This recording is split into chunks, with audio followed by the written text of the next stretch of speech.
Alright, Dragon Ball super fans. Now, before getting started, if you haven't seen episode 122, please click off of the video because obviously there are going to be spoilers about the episode itself in regards to Vegeta versus Jiren. So again, if you don't want to be spoiled because you haven't watched the episode, please click off the video. Thanks for subscribing to the channel and just stay tuned for more videos. But for those who have seen the episode or don't care about spoilers, I just wanted to talk about how this battle was actually pretty well done. It was better than I expected it because even though the artwork and animation from the preview for episode 122 looked legit, I was excited even though we had the week break for New Year's. I feel that more people were talking about the episode preview for 122 than episode 121, which wasn't a bad episode at all. It was actually pretty good against Universe 7 versus Annie Raza. Now, the reason I wanted to talk about Vegeta versus Jiren was simply because there were so many throwbacks to the Perfect Cell fight, as well as, Imperfect Cell as well. Well, excuse me, Semi-Perfect Cell, from when Vegeta made that initial punch to Jiren's gut. Just like when he made that first strike to Semi-Perfect Cell's gut after he became Super Vegeta. It was just so amazing when Vegeta saw through Jiren's fast punch attack, whatever you want to call it, and then struck him in the gut. Jiren's sheer face of shock was just amazing. Then when Vegeta went in fist flying at Jiren, who was on the defense, he was getting pushed back. And I love the animation of, when Vegeta got knocked away and he fired like a super fast Gallic gun attack, but then it got deflected. And I believe he got blasted away with a power impact. That was just great. And I think that even Vegeta pointed out, like, look, you're using less power than you did against Kakarot. So basically, Vegeta knew and felt that Jiren wasn't giving it as much effort as he did against Goku. And I believe one of the best parts of the episode was when Jiren pressed I wouldn't say the Goku button like in TFS, but more like the Pride button, where he's like, there's not any righteousness in the way you fight. Like every punch is like just sheer arrogance, like you fight for yourself. Just the way that Jiren was talking, it reminded me of Steve Rogers talking down to Tony Stark in the first Avengers movie after saying that, I watched the video files on you. You don't fight for anybody, you just fight for yourself and treat it as a game, like you're no hero. And I just love Vegeta's retort of being about, Kakarot can keep his Ultra Instinct, that's fine, I'll defeat you in my own way. My pride is who I am, and I'm not changing for anybody. And then the fact that he just charged up that epic final flash and pulled a perfect cell, saying that, after everything you just said, why don't you just stand there and take my attack without moving?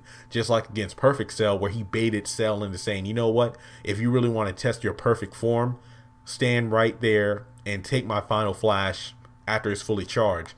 Both of them obliged to Vegeta. When he let loose that attack, I swear that animation was beautiful. The lightning, just the way that it just ripped from his hands, and just the energy. Oh my gosh, it was so beautiful, so beautiful. And I love how Jiren underestimated the attack. The way he looked, not scared, but just surprised and shocked by how much power Vegeta was generating. Even Vermont or Belmont, however you say, basically the Joker, the universe loving god of destruction, was like, how is this power going so high, going up so high? Is this the power of a Saiyan? And I'm thinking to myself, well, wasn't Goku putting out more power as Ultra Instinct? But whatever, still epic. I just love how even Topo and all the other gods are like, did Jiren get defeated? And the smoke semi-cleared. We saw Jiren laying in the dirt, but we didn't see his face. We just saw like, most of his body laying there. And then Vegeta, and just like he did against Perfect Cell after seeing him getting maimed, where half his body got blown off, he does his typical,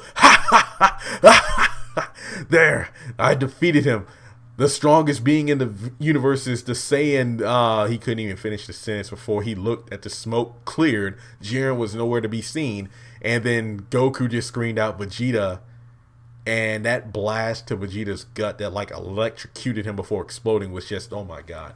So overall, that was quite an episode. Vegeta did very well compared to what I thought, and a lot of people thought he would be doing, because the spoilers were like he would face off against Jiren, but it wouldn't do anything at all, and he's going to be severely injured. And based off the way the episode ended, yeah, it looks like he's down for the count. But of course, the episode preview for 123 proves otherwise. But all I'm saying is, I really loved how this episode didn't just get rid of Vegeta quick, fast, and in a hurry, just like the Vegeta versus Hit fight, you know, where he went in and fought Hit pretty much on the same scale of Jiren, in the sense that Vegeta went in there full force but unable to do anything at all. And from there, you know, when Vegeta punched Jiren in the gut, it reminded me of that time where Vegeta hit in the stomach after grabbing one of his fists during the middle of one of his time skips, but then he easily got defeated. Next thing you know, base form Goku goes in there and pretty much is able to land blows on Hit. Of course, the Galactic King gave a hint in terms of the time skip. Well, he pretty much identified what time skip was, not how to counter it. Goku figured out for himself. So it was really embarrassing to Vegeta to have his Super Saiyan Blue unable to do anything, but then base Goku all of a sudden is able to land blows on Hit while he couldn't even land one punch. Then you flip it around where Super Saiyan Blue Vegeta is actually putting up a better fight against Jiren than Ultra Instinct Goku. However, Vegeta did point out that Jiren was using less force on him than when he fought Super Saiyan Blue Goku a few minutes beforehand. Now, another thing to keep in mind is that even though that final flash was just epic, Jiren was like, the force of the attack wasn't half bad. But keep in mind, Jiren took the blast. I mean, you could say he dodged it, but I literally think he took the blast full force. But it didn't even damage him at all. Remember when Goku fought Toppo, he used to warp Kamehameha, like right in front of a point blank range against Toppo, and it like damaged part of his uniform on his like shoulder? Where against Jiren, this final flash did nothing but just knock him down to the ground just momentarily. So that was just crazy. So with that being said, what did you think of the Jiren versus Vegeta fight? Overall, a lot of homages to the Super Vegeta versus Cell back in the Perfect Cell saga. I enjoyed it. I can't wait to see what Vegeta's going to do next. So with that being said, what do you think of episode 122? Do you think Vegeta's going to get another shot at Jiren? Or will he and Goku, like, you know, team up instead of just one at a time going against the silent Jiren the Gray?